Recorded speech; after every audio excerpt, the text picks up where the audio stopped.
जो top 30 donor हैं उनमें से कम आधे पे कुछ ना कुछ किस्म का सीबीआई या ईडीआई का कोई केस चल रहा है। तो राहुल गांधी पीसी कर रहे हैं, विपक्ष के नेता बोल रहे हैं, वो कह रहे हैं कि ये उगाही का मैकेनिज्म हो गया कि एक तरफ से एजेंसी भेजते हैं, दूसरी तरफ से बोलते हैं इलेक्टोरल बॉन्ड ले लो, तो फिर हम नहीं करेंगे। ये जो पूरा पॉलिटिकल विवाद बन रहा है इलेक्टोरल बॉन्ड्स को लेके, उस पर गृह मंत्री जी आपका क्या कहना है?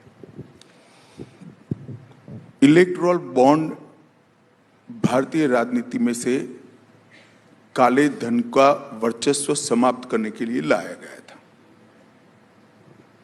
सुप्रीम कोर्ट जो फैसला देती है वो सबको मानना होता है। मैं इस पर कोई टिप्पणी करना नहीं चाहता। अभी भी सुप्रीम कोर्ट में सोमवार को सुनवाई होनी है। मैं सुप्रीम कोर्ट के फैसले पर कोई टिप्पणी नहीं करता। मैं किसी भी मंच पर किसी भी व्यक्ति से चर्चा करने के लिए तैयार हूं।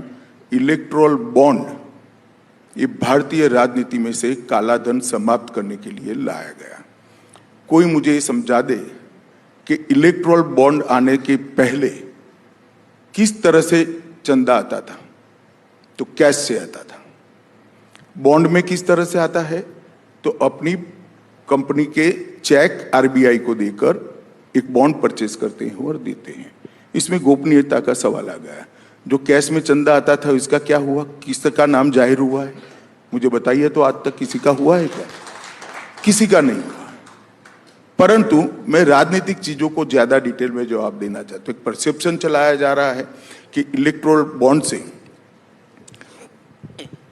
भारतीय जनता पार्टी को बड़ा फायदा हुआ है क्योंकि भारतीय जनता पार्टी पावर में ब्ला ब्ला ब्ला। और अभी राहुल गांधी ने तो स्टेटमेंट कर दिया कि दुनिया की सबसे बड़ी उगाही का अगर कोई जरिया है तो इलेक्टोरल बॉन्ड है। मालूम नहीं इनको कौन ये सब लिख कर देता है।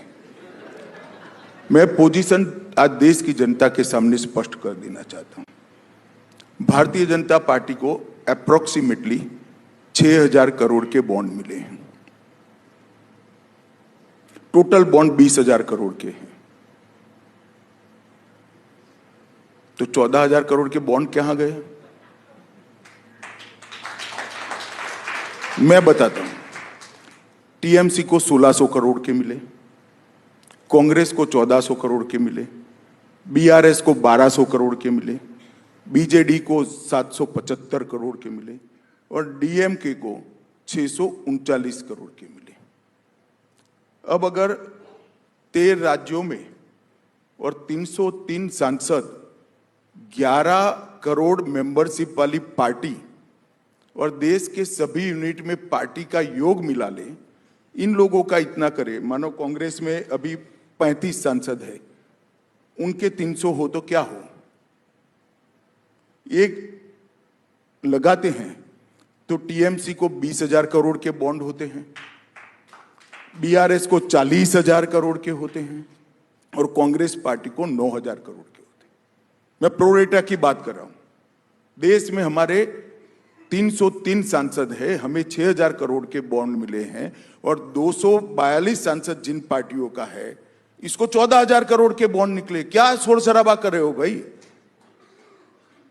ये मैं दावे से कहता हूं, जब हिसाब खुलेगा ये लोग आपको फेस नहीं कर पाएंगे। आज तक पर शो रख देना बॉन्ड के विरोध रखने वालों का, कोई नहीं आएगा मेरे अलावे।